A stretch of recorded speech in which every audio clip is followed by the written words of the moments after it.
भाई बिल्कुल डिब्बा बना रखी है। तो मेरे को गूगल मैप 4 घंटे का दिखा रहा था रास्ता, मैं भाई 2.25 घंटे में पहुंच गया जयपुर यहाँ से। पर उसमें अगर हम 4 से 5 घंटे कहीं चले जाए ना तो उसके बाद अकड़न वकड़न महसूस होती है। मैंने बहुत कम से कम 20 गाड़ी ट्राई करी भाई, पर मेरे को मजा सिर्फ और सिर्फ समय मेरे पे कॉलेज टाइम में थी। तब मैं कॉलेज में था भाई, कॉलेज में हम जाते तो थे नहीं पढ़ने, हम जाते थे मजे करने। 170 से नीचे गाड़ी नहीं लाया। इससे पहले भाई मेरे पे थार भी थी, इससे पहले मेरे पे स्विफ्ट डिजायर भी थी। मारुति जैसी कॉस्टिंग तो मिलने की नहीं। तो फॉर्च्यूनर की तरफ इसलिए तो भागे कि सर्विस सस्ती है, सिर्फ उसी वजह से हमने ले ली थी, नहीं तो हम कोई और गाड़ी पे स्विच मार जाते शायद। अपनी गाड़ी चलाओगे तो तुम्हें इज्जत ज्यादा मिलेगी, सीधी बात है। हेलो भाई, मैं हूं अभिजीत सरवा और आज मैं आप लोगों के सामने लेके आया हूं जीप की कंपास। जीप की कंपास का भाई ये लॉन्गिट्यूड वेरिएंट है, 2018 मॉडल दिखा रहा हूं मैं आप लोगों को। आज इस गाड़ी का ना हम लोग एक ओनरशिप रिव्यू लेने वाले हैं कि इतना लॉन्ग टाइम, मतलब भाई पूरे 7 साल हो चुके हैं गाड़ी को ओन करते हुए इसके ओनर को। भाई 7 साल के अंदर ओनर को इसकी नस नस तक का पता है। 70,000 किलोमीटर गाड़ी चलाई है। जीप जैसे ब्रांड की, भाई अमेरिकन ब्रांड है। सबसे पहले आपको ब्रांड का ही ब्रीफ दे दूं, अमेरिकन ब्रांड है। इंडिया के अंदर इनका कुछ भी नहीं बिकता, रियल लाइफ में बताऊं कुछ भी नहीं बिकता। महीने में 400-500 गाड़ी बेचते हैं ये लोग, क्योंकि ये गाड़ी ना बहुत ज्यादा महंगी है इंडियन मार्केट प्राइस के हिसाब से। जो प्राइस रेंज पड़ती है इस गाड़ी की वो आपको 36 लाख रुपए देने पड़ते हैं टॉप मॉडल लेने के लिए। टॉप मॉडल के अंदर भी आपको कुछ ऐसा नहीं है कि एक्स्ट्रा ऑर्डिनरी बहुत ही ज्यादा तगड़े फीचर देखने के लिए मिल जाएंगे, बहुत ही बेसिक से फीचर। भाई बेसिक सा फीचर एक बताऊं, हुंडई वाले जो अपनी छोटी छोटी गाड़ियों में दे देते हैं, क्रूज कंट्रोल तक इस गाड़ी के एकदम सबसे टॉप एंड वेरिएंट के ऑटोमेटिक वेरिएंट में जाके मिलेगा आप लोगों को। तो बताओ क्यों ही ले आदमी, इंडियन कस्टमर क्यों ही जाएगा जीप के शोरूम पे। पर भाई आज एक गाड़ी मुझे फंस गई है जिसके ओनर ने इसे 7 साल पहले खरीदा था 2018 के अंदर। ये डीजल वाली जीप है भाई, 2000 सीसी का इंजन है इसका, 140 bhp और 350 Nm का टॉर्क आता है इसके अंदर। और ये ना टॉप वेरिएंट नहीं है, मतलब इसके अंदर आप लोगों को सनरूफ देखने के लिए नहीं मिलेगी। और ये प्री फेसलिफ्ट वाली है। फेसलिफ्ट वाली में तो आपको अलग सा ही इंटीरियर देखने के लिए मिलता है, लेकिन भाई इस गाड़ी के अंदर आपको वही बेसिक वाला अपना पुराना जीप स्टाइल वाला देखने के लिए मिल जाता है आपको इंटीरियर। और आज इसके ओनर को भी बुला लेता हूँ कि भाई जीप आदमी क्यों नहीं लेता इंडिया के अंदर, क्योंकि मेंटेनेंस महंगी है, गाड़ी के पार्ट्स नहीं मिलते और जीप का पता नहीं भाई कब चला जाए इंडिया के अंदर से। आदमी बचता ही है इसे लेने से। इस प्राइस पॉइंट में आदमी स्कॉर्पियन या फिर आपकी कोई दूसरी गाड़ी उठा के ले आता है। आज इसके ओनर को ही बुला लेते हैं, उन्होंने इस टाइम पे ये गाड़ी क्यों ली थी और उनका कैसे एक्सपीरियंस है 7 सालों के अंदर जब वो इस गाड़ी को ओन कर रहे हैं 7 सालों से भी। तो भाई अब इसके ओनर हमारे साथ आ चुके हैं। अब भैया थोड़ा सा अपना इंट्रोडक्शन दे दो एक बार। भाई मेरा नाम है भव्य प्रताप और मैंने ये गाड़ी 2018 दिसंबर में खरीदी थी और मैं इस गाड़ी से बहुत सेटिस्फाइड हूँ। वैल्यू फॉर मनी लगती है मुझे तो। कि सबसे पहली बात मैं यही पकड़ लेता हूँ, वैल्यू फॉर मनी लगती है आपको ये गाड़ी। कितने की ली थी 2018 में? भाई 2018 में ये मॉडल जो था उस समय 26 लाख रुपए का था, पर हमने 24 लाख का लिया था क्योंकि दिसंबर में लिया था, तो हमारे को 2 लाख रुपए डिस्काउंट मिल गया था और उसी वजह से हमने ले ली थी, नहीं तो हम कोई और गाड़ी पे स्विच मार जाते शायद। सही करा कि हमने ये गाड़ी ली क्योंकि मैं इससे आज तक भी सेटिस्फाइड हूँ, फुल सेटिस्फाइड हो। 24 लाख रुपए में आपने ये गाड़ी ली थी। 24 लाख रुपए में मतलब फिर भी थोड़ा बहुत ठीक है, वैल्यू फॉर मनी लग रहा है मुझे भी, क्योंकि आज के टाइम पे अगर मैं देखूँ ना 24 लाख में भीड़ है एक गाड़ियों की। आप 20 से लेके 30 लाख तक कोई सी भी महिंद्रा की ही 4 गाड़ियां ले सकते हो। सही बात है। उस टाइम आपने इसके अलावा और क्या क्या देखा था? भाई उस टाइम ऑप्शन में थी क्या, XUV 500 थी, स्कॉर्पियो थी पुरानी वाली जो अपनी क्लासिक होती है। भाई वो क्लासिक अलग चीज़ है, ये अलग चीज़ है। भाई टोरा होता है अपनी स्कॉर्पियो उससे क्लासिक से, पर ये चीज़ ऐसी है इसको तुम कहीं भी ले जा सकते हो। तुम नेतागर्दी में ले जाओ वो लोग बढ़िया कहते हैं, तुम रेसिंग में ले जाओ उसमें तुम हरा नहीं सकते इसको, और तुम कहीं भी ले जाओ इस गाड़ी का हर जगह ही जलवा है। हर जगह ही जलवा है। प्रीमियम सेगमेंट के अंदर गाड़ी आ जाती है। क्लासिक वगैरह अगर आप ले लेते तो मुझे लग रहा है कि आपका एक्सपीरियंस कुछ अलग ही कहता। आज उस गाड़ी के अंदर भी सेम पावर आती है, लेकिन उसके अंदर टॉर्क आपको कम देखने के लिए मिलता। भाई उसके लिए बॉडी रोल भी तो मिलता उसके साथ साथ। वही मैं कह रहा हूँ, आपका एक्सपीरियंस कुछ अलग ही कहता। आज आप एक अमेरिकन ब्रांड चला रहे हो और उस टाइम वैसे ऑप्शन वगैरह ज़्यादा कुछ थे नहीं मार्केट के अंदर, लेकिन फिर भी आप जीप की तरफ गए। मतलब बहुत ही कम ओनर होते हैं आज के टाइम पे, ये महीने में 400 गाड़ियाँ नहीं बेच पा रहे। उस टाइम आपको डिस्काउंट भी ठीक ठाक मिल गया 2 लाख रुपए का। अब डिस्काउंट लेने के बाद मुझे सबसे पहले यही बताओ, इंजन से ही गाड़ी की शुरुआत करते हैं। 2000 सीसी का ये जो मल्टीजेट इंजन है ये परफॉर्मेंस कैसी निकालता है? भाई परफॉर्मेंस ऐसी है कि मैं बेचैन हो गया था उस पर। दिल्ली बॉम्बे हाईवे पे मैं चढ़ा और भाई चढ़ने के बाद मैंने 170 से नीचे गाड़ी नहीं लाया और गाड़ी ने पूरा साथ दिया हर तरह से। बाइक सामने भी आ रहे थे पर मैं इधर उधर काट के अपना बढ़िया निकला, 170 से गाड़ी नीचे नहीं ली। और जो मेरे को गूगल मैप 4 घंटे का दिखा रहा था रास्ता, मैं भाई 2.25 घंटे में पहुंच गया जयपुर यहाँ से। 2.25 घंटे में 170 गाड़ी के अंदर 240 की टॉप स्पीड देखने के लिए मिल जाती है। अगर मैं आपको इंस्ट्रूमेंट क्लस्टर में दिखाऊं 240 की टॉप स्पीड है। 170 भगाने के बाद मतलब कॉन्फिडेंस कैसा रहता है इस गाड़ी के ऊपर? पूरा कॉन्फिडेंस था। बस 170 पे मैं इसीलिए था क्योंकि मेरे साथ कुछ लोग और भी थे, मेरे पे उनकी भी रिस्पॉन्सिबिलिटी थी। और दूसरी बात ये थी कि हमारे देश में ना लोगों को फास्ट लेन, स्लो लेन वगैरह की नॉलेज बिल्कुल नहीं है। वो क्या करते हैं, अपने भाई वगैरह से गाड़ी चलानी सीखी और कूद गए सड़क पे। अब भाई वो दिल्ली बॉम्बे एक्सप्रेस वे पे कोई आदमी 80 की स्पीड पे फास्ट लेन में गाड़ी चला रहा है। 4 लेन की वो सड़क है, उस पे भी 80 की स्पीड में ही चला रहे हैं भाई। क्योंकि भाई इंडियन में क्या है भाई, मारुति सुजुकी ले ली, फ्रॉन्क्स वगैरह सीएनजी पे वो 80-100 से ऊपर क्या चलाएंगे भाई। वो अपना उस पे चलाए जा रहे हैं। अब मैं उसमें घुस रहा हूँ 180-170 की स्पीड से, तो मुझे कट वगैरह लेना पड़ता है। बट किसी भी कट पे या किसी भी जगह पे गाड़ी ने एक बार भी कुछ कहा नहीं कि भाई ऐसे मत चल वैसे मत चल, बिल्कुल दावम दाब पहुंचा मैं और बेहतरीन। अब आ जाओ थोड़ा सा गाड़ी के अंदर बैठ के बात करेंगे। अब भैया जैसे हम गाड़ी के अंदर आके बैठ चुके हैं, 7 साल पहले ये इंटीरियर बहुत ही ज्यादा प्रीमियम लगता होगा आपको। हाँ भाई। 7 साल बाद आज ऐसे नहीं लगता कि थोड़ा सा आउटडेटेड हो चुका है? आपने इसके अंदर कस्टमाइजेशन भी कराई है, सीट कवर नए डलवाए हैं, वेलवेट टच भी करवाई है इस गाड़ी के अंदर, आफ्टर मार्केट काम कराया है। हाँ भाई। गाड़ी के अंदर आपको जो वारंटी मिलती थी वो 3 साल या 5 साल की ली होगी आपने। वारंटी आउट होने के बाद आपने ये काम वगैरह कराया। थोड़ी सी मुझे वारंटी की बात बताओ, आज तक इस गाड़ी का कुछ खराब हुआ है? भाई आज तक ऐसा तो कुछ भी खराब नहीं हुआ। बस बात क्या है भाई, थोड़ा सा लगता है कि भाई महंगी गाड़ी ली है तो उसको अच्छे से मेंटेन करा जाए। तो अगर किसी चीज में 20 से 19 भी कुछ मुझे फील होता है तो मैं तुरंत उसे पलट देता हूँ। अच्छा। अब ये अंदर जो मैंने कस्टमाइज कराया है ये सिर्फ मैंने इसीलिए कराया कि मैं बोर हो गया। अब भाई मैं अभी सोच रहा था इसको सेल करके कोई दूसरी गाड़ी ले लूं 30 लाख के अंडर। मैंने स्कॉर्पियो एन चलाई, XUV 700 चलाई, मैंने क्या कहते हैं तुम्हारा MG की हेक्टर चलाई, मैंने वर्टस चलाई, सब चलाई। मैंने बहुत कम से कम 20 गाड़ी ट्राई करी भाई। पर मेरे को मजा सिर्फ और सिर्फ एक वर्टस में तो आया क्यों भाई, वो गोली निकलती है गाड़ी। एक वर्टस में मजा आया और बाकी किसी गाड़ी में वो फील नहीं आई जो मेरे को ये इंजन देता है। मतलब मैं समझ पा रहा हूँ, आपको एक ड्राइविंग फील वाली गाड़ी चाहिए। हाँ। जो मतलब गोली की तरह जाए। ये 170 आप चढ़ा देते हो डीजल के अंदर। हाँ। और मतलब फील है इस गाड़ी का अलग, ये एक टैंक वाली फीलिंग है, जैसे कि 5 स्टार सेफ्टी हमें पता ही है अंदर बैठ के। तो सब मुझे ये बताओ, जैसे कि अगर इसका कुछ पार्ट वगैरह खराब हो जाता है, 7 साल चला लिया आपने गाड़ी, 70,000 किलोमीटर चला लिया, तो आज तक आपने कुछ पार्ट वगैरह चेंज कराया होगा, उसकी कॉस्टिंग वगैरह कैसी पड़ जाती है? भाई कॉस्टिंग की जो बात है ना, देखो मारुति जैसी कॉस्टिंग तो मिलने की नहीं भाई। मारुति तो बिल्कुल चीप है, उसकी कॉस्टिंग बहुत सस्ती पड़ती है हम लोगों को। इसलिए हम लोग कोई भी कॉस्टिंग का अगर हम एवरेज निकालते हैं तो मारुति से हम ले लेते हैं कि भाई मेरी इससे पहले भाई मेरे पे थार भी थी, इससे पहले मेरे पे स्विफ्ट डिजायर भी थी भाई। उनकी जो कॉस्टिंग थी वो इसके मुकाबले बहुत सस्ती थी। बट इसकी जो है इतनी महंगी नहीं पड़ती, बट नॉर्मल है।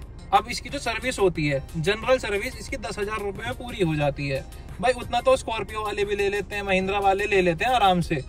अगर आप ब्रेजा CNG की सर्विस कराने जाओगे ना, और आप एक सर्विस कराने में नूब हो, तो आपको चिपका के एक्स्ट्रा चीजें 10,000 का बिल तो तब बना देते हैं भाई। मैं बताता रहा हूँ, मेरे पे डिजायर थी, उसकी 3500 रुपए में सर्विस करवाता था भाई मैं। अब नई ब्रेजा भी ले लो, उसकी क्या होगी, 4,000 की सर्विस हो जाएगी।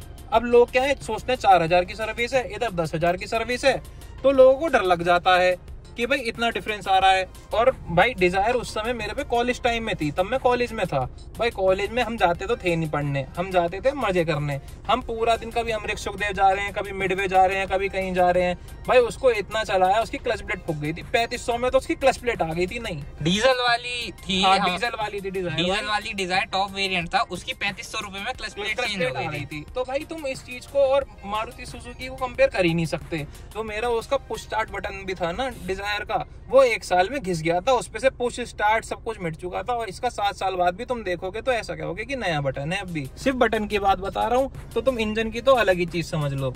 इसके अंदर बहुत ही तगड़ा इंजन वगैरह देखने के लिए मिलता है। थोड़ी सी माइलेज बताओ, जैसे कि माइलेज वगैरह क्या देता है ये? भाई माइलेज है सिर्फ चलाने पे डिपेंड। वैसे तो मेरे को ये 11 से लेके 14 के बीच का माइलेज दे देती है आराम से हर जगह पे। बट जैसे मैं बता रहा हूँ, मैं 170 भगाता हुआ ले गया था जयपुर इसको, तो मेरे को 11 का एवरेज दिया गाड़ी ने। और भाई मेरे को कोई हर्ज नहीं लगा 11 का एवरेज, कोई बुरा है। बट अगर हम वही बात है डिजायर से कंपेयर करें, डिजायर देती थी मेरी 25 का एवरेज भाई, तो पर वो 170 में मेंटेन भी तो नहीं होती। वो तो 110 पे ही जाके पूरी काम जाती होगी। तो माइलेज वगैरह भी मतलब ठीक है इस गाड़ी का, आप फील करते हो कि संतुष्ट हो इसके माइलेज से? भाई एक बात बताओ, तुम आज के समय में स्कॉर्पियो एन देख लो, XUV 700 दे लो भाई, 6 का एवरेज, 10 का एवरेज, 11 का एवरेज, वो भी तो ऐसी दे रही है, वैसी ये देती है भाई। एवरेज में कोई दिक्कत नहीं है, और चलाने का भी इसका अलग ही फील है भाई। चलाने की अब एक तुम चीज समझो, मैं इसकी जगह अगर मेरे पे स्कॉर्पियन हो आज के समय में नई वाली, वो तो 20 लोगों के पास है। वो सड़क पे इतनी दिखती है, मैं यहाँ से 6 किलोमीटर दूर प्रतापपुर पड़ता है, वहां तक चला जाऊं, वहां तक मुझे 25 दिख जाएंगी रोड पे। आराम से भाई, आराम से। पर ये तुम्हारे को दिखेगी या तो एक हमारी जिसमें तुम बैठे हो, या फिर हद से हद कोई एक और दिख जाएगी, क्योंकि ये बहुत ही रेयर गाड़ी है और बहुत ही मतलब अलग टाइप के लोग ही खरीदते हैं इसे। भाई हमारे हिंदुस्तान में कभी भी सोने की और हीरे की कदर हुई नहीं, बात है। अब अगर तुम बढ़िया गाड़ी लेने चले जाओ, फोर्ड थी, फोर्ड एंडेवर, आज के समय में लोग सोचते हैं कि फॉर्च्यूनर की जगह एंडेवर ले लें। तब वो लोग कहाँ थे जब एंडेवर बिकती थी? वो फॉर्च्यूनर की तरफ इसलिए तो भागे कि सर्विस सस्ती है, सिर्फ सर्विस उसकी 7,000 रुपए में हो जाती है, एंडेवर की भी 15,000 रुपए में हो जाती है। सर्विस लोगों को पता नहीं है इसके बारे में। जिन लोगों को पता भी था ना, उन्होंने सोचा कि 7,000 रुपए का डिफरेंस है, तो अभी सर्विस का डिफरेंस है, कल को पार्ट्स का डिफरेंस होगा, ये होगा वो होगा। भाई इस चक्कर में हम लोगों ने फोर्ड भगा दी। इस समय में हमने पता नहीं कितनी गाड़ियां भगा दी। पर क्या कहते हैं, हमारे को सच बताऊं, हमें चाहिए सिर्फ चीज सस्ती और टिकाऊ, कि हमारे सस्ते में चलती रहे, चाहे हमारी जान चली जाए। हमारी जान की कीमत नहीं है हमारे देश में। अब लोग वैगनार लेके घूमते हैं, भाई वैगनार किसी गाड़ी से टक्कर हो जाए वहीं पिचक जाती है। लोग खरीदते हैं क्यों? भाई सस्ती है, और दूसरा हमारे को चलने में आराम है, माइलेज वगैरह अच्छा देती है। वही तो भाई, माइलेज आराम मिलता है भाई आदमी की जेब को। देखो ये बात अलग है, हर किसी का अपना एक बजट होता है, बट भाई उसके हिसाब से तुम्हें अपनी फैमिली की सेफ्टी भी तो देखनी चाहिए। कल को तुम भगवान ना करे तुम्हारी फैमिली को लेके जा रहे हो और एक्सीडेंट हो गया, तो तुम क्या बजट देखोगे? तब तो तुम 2 लाख, 5 लाख, 10 लाख तुरंत फेंकने को तैयार हो जाओगे कि डॉक्टर साहब मेरे परिवार वालों को बचा लो बस कैसे भी, पर गाड़ी मैं वही लूंगा। तो भैया मुझे ये बताओ, 7 साल पहले जब जीप के शोरूम के अंदर गए थे, कि ऐसा एक्सपीरियंस वगैरह कैसा था? भाई एक्सपीरियंस तो ऐसा था, मैं और मेरे डैडी थे, मतलब पिताजी थे उस समय, तो वो और मैं गए थे। मैंने एक चीज समझ ली थी देख के कि भाई गाड़ी तो यही लेनी है, सीधी बात है, कट क्लियर। क्यों? क्योंकि यार ऐसी एक दिखने में प्रीमियमनेस, दूसरा इसमें सब 3 कलर खड़े थे वहां पे, एक ब्लैक, एक रेड और एक व्हाइट। जो व्हाइट कलर था वो इसके टॉप मॉडल का था, जिसमें 4x4 भी था और इससे बड़ी स्क्रीन भी थी। हमें पसंद आ रहा था वो रेड कलर में था वेरिएंट, जो इससे ऊपर वाला मॉडल था, बट वो अवेलेबल नहीं था उस टाइम। उन्होंने कहा कि 1 हफ्ते में आ जाएगा। अब मुझे पता था कि अगर हमने 1 हफ्ते की वेटिंग कर ली तो मेरे पापा का मन बदल जाएगा और फिर हम कोई और सी गाड़ी ले आएंगे। तो फिर मैंने उससे नीचे वाला वेरिएंट जो ब्लैक में खड़ा था, मैंने तुरंत उनसे कही और उन्होंने भी भाई ले दी। ब्लैक कलर ही चाहिए था उस टाइम गाड़ी में? भाई मुझे ब्लैक ही चाहिए था। मेरी थार भी ब्लैक थी, और मेरी थार का नंबर था 500, और ये भी ब्लैक थी, इसका नंबर है 5000। तो अब जैसे कि आपने गाड़ी ले ली, बहुत ही अच्छा एक्सपीरियंस रहा होगा आपका। हाँ भाई। उसके बाद जब सर्विस कराने गए थे तब कैसा एक्सपीरियंस था सर्विस सेंटर वालों का? भाई सर्विस वाले तो यूँ कहते थे, सर आपको आने की जरूरत ही नहीं, आप अपना फोन करिए, हम आपके घर से गाड़ी लेके जाएंगे और आपके घर पे ही गाड़ी देके जाएंगे। और पूरी सर्विस होती थी। अगर हमें बीच में कोई भी डाउट होता था कि कहीं वो ऑयल चेंज ना करें या कुछ भी, वो हमें वीडियो कॉल पे भी तुरंत दिखाते थे हर चीज, कि आपकी गाड़ी में फिलहाल ये हो रहा है। सर्विस में कहीं से कहीं तक कोई दिक्कत नहीं आती, और जब सर्विस होके आती है ना गाड़ी, तब एक नई न्यू फ्रेश फील आती है बिल्कुल। और बढ़िया एक्सपीरियंस रहता है कस्टमर का जब वो जीप के शोरूम वगैरह पे मतलब सर्विस वगैरह कराता है। बाहर से इसकी सर्विस कराई होगी आज तक? भाई मैंने आज तक बाहर से तो कराई नहीं, बाहर से एक बार भी सर्विस नहीं कराई। और जो शोरूम पे बिल बनता है वो 10,000 रुपए का? 10,000 रुपए का बनता है। जब मैं तब कराता हूँ जब उन पे ऑफर आता है, और वो साल में एक बार ऑफर लाते हैं 4 महीने के लिए। और मेरी साल में इसकी एक ही सर्विस चाहिए होती है मात्र, क्योंकि तुमने देखा होगा 70,000 गाड़ी चली है और 7 साल है। 10,000 रुपए या तो सर्विस करा लो, 1 साल में करा लो। मेरा वही एवरेज बैठता है और मैं उस पे करा देता हूँ। तो फिर इंडियन कस्टमर, मतलब मैं सच बताऊं ना तो पब्लिक पागल है एक तरीके से। 10,000 रुपए में अगर जीप जैसी गाड़ी की सर्विस शोरूम में ही हो रही है तो फिर तो कोई भी मतलब बुरा ही नहीं है। लेकिन लोग बोलते हैं इसके पार्ट्स वगैरह महंगे हैं। इसके सस्पेंशन आपने चेंज करवाए हैं, कितने रुपए के पड़े? भाई वो मेरे को ये मानो 30,000 to 35,000 में पूरा सस्पेंशन चेंज करके दिया कंपनी ने। बट अगर हम बात करें कि पार्ट्स महंगे हैं या कुछ वो है, भाई इतने महंगा कुछ नहीं है। जो आपकी लाइफस्टाइल से, आपके टाइम से ज्यादा महंगा कुछ नहीं है भाई। अब मैं इसी की जगह मैं ब्रेजा में बैठा होता तो वो मुझे ये मजा थोड़ी दे देती। अगर मानो मेरे 2-4 हजार रुपए ऊपर भी लगे तो भाई कोई हर्ज नहीं है, ये वो उसके बदले फिर उतना कंफर्ट भी देती है। जो बाकी गाड़ियों का सस्पेंशन होता है वो उतना अच्छा वर्क नहीं करता जितना इसका करता है, इसलिए महंगा है। आज तक मैं जितने भी जीप के ओनर से मिला हूँ सबकी मेंटेलिटी मतलब अलग तरीके की होती है नॉर्मल लोगों से। इस गाड़ी के अंदर एक प्रीमियम आदमी ही पैसे लगाता है, जिसे मतलब पैसों की वैल्यू का पता है।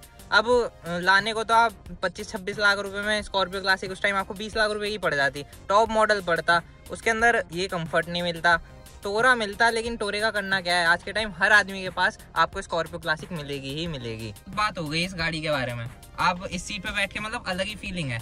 मुझे थोड़ा सा बताओ कि इस गाड़ी का कंफर्ट वगैरह कैसा है। भाई कंफर्ट एक नंबर है, कोई दिक्कत नहीं आती। मैं अपनी फैमिली के साथ बहुत जगहों पे गया हूँ इस गाड़ी को लेके, फैमिली के साथ भी, फ्रेंड्स के साथ भी। आज तक मुझे एक बंदे ने उतर के ये नहीं कहा कि अरे कमर दुख रही है या ये हो रहा है वो हो रहा है। भाई फॉर्च्यूनर है, मेरे एक रिलेटिव के पास फॉर्च्यूनर है भाई, पर उसमें अगर हम 4 से 5 घंटे कहीं चले जाएं ना तो उसके बाद अकड़न वकड़न महसूस होती है, पर वो इनोवा में नहीं होती। क्यों? इनोवा में कंफर्ट है, बट उससे ज्यादा कंफर्ट है इस गाड़ी में। भाई तुम 32 लाख रुपए की हाई क्रॉस लेने चले जाओ, भाई बिल्कुल डिब्बा बना रखी है। मैंने 2-3 दोस्तों के पास है, वो चला के देखी, बिल्कुल डिब्बा बना रखी है। गाड़ी में कोई हैवीनेस नहीं है, कुछ नहीं है, यूं आराम से ऐसा लगता है खिलौना से खेल रहे हो। हाइब्रिड कर दिया है, उसमें 30-35 का माइलेज डाल दिया है और फ्रंट व्हील ड्राइव कर दिया है। जो क्रिस्टा आती थी वो रियर व्हील ड्राइव थी, डीजल में थी। क्रिस्टा गाड़ी थी, क्रिस्टा में जान थी है, उसमें सेफ्टी थी, कंफर्ट था, जान थी, ड्राइविंग एक्सपीरियंस था। बट भाई जो हाई क्रॉस है उसमें है भाई वो एकदम घटिया गाड़ी है भाई। उसमें एक चीज तो तुम्हें मिल जाएगी कि तुम पीछे बैठो, अपना सीट आराम से रिक्लाइन कर लो और आराम से अपना बैठ के जाओ। वो उन लोगों के मतलब की गाड़ी है कि हाँ भाई ड्राइवर गाड़ी चला रहा है, बाबूजी पीछे बैठे हैं और अपना मजे में जा रहे हैं। एवरेज की दिक्कत नहीं, किसी चीज की दिक्कत नहीं। पर भाई जो हम जैसे लौंडे हैं जिन्हें चलानी है गाड़ी, ड्राइविंग एक्सपीरियंस लेना है, भाई उनके लिए होती है चीज। अब तुम्हें ध्यान हो, देहरादून में हाई क्रॉस का एक्सीडेंट नहीं हुआ था, 6 लोगों की मुंडी अलग हो गई थी। वो क्यों हुआ था? बिल्ड क्वालिटी जीरो है, सेफ्टी जीरो है। एयर बैग से सेफ्टी थोड़ी होती है, सेफ्टी तो भाई बॉडी से होती है। एयर बैग तो तब खुलते हैं जब बॉडी खत्म हो जाती है। बॉडी खत्म होने क्यों देनी है? जब अगर बॉडी मजबूत है तो भाई बॉडी खत्म होगी ही नहीं। तो जैसे 7 साल हो गए हैं गाड़ी चलाते हुए, कुछ पॉजिटिव और नेगेटिव बता दो। भाई पॉजिटिव तो ये है, तुम कहीं भी लेके चले जाओ गाड़ी को, लड़कों में, लड़कियों में, रिश्तेदारियों में, कहीं भी ले जाओ, एक उनको लगता है कि हाँ भाई प्रीमियम चीज है और बढ़िया, इसका मतलब आदमी का स्टेटस वाला आदमी है कोई। सबसे पहला प्रो तो ये है कि भाई तुम महंगी गाड़ी चलाओगे तो तुम्हें इज्जत ज्यादा मिलेगी, सीधी बात है।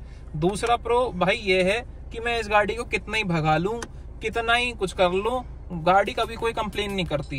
गाड़ी बस ये कहती है तू मुझे रेस दे और स्टीयरिंग संभाल, बाकी मैं चल रही हूँ।